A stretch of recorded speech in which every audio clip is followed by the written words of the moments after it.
कोकण विभागीय महसूल क्रीडा व सांस्कृतिक स्पर्धेचे उद्घाटन पालकमंत्री नितेश राणे यांच्या हस्ते संपन्न।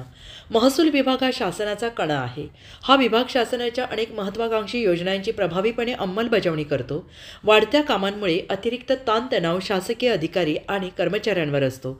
आलेला ताणतणाव कमी करण्यासाठी दररोज शारीरिक व्यायाम महत्त्वाचा आहे। शिवाय क्रीडा स्पर्धांमुळे संघभावना वाढीस लागत असल्याने क्रीडा स्पर्धा महत्त्वाच्या असल्याने प्रतिपादन राज्याचे मत्स्य व्यवसाय आणि बंदरे विकास मंत्री तथा पालकमंत्री नितेश राणे यांनी केले।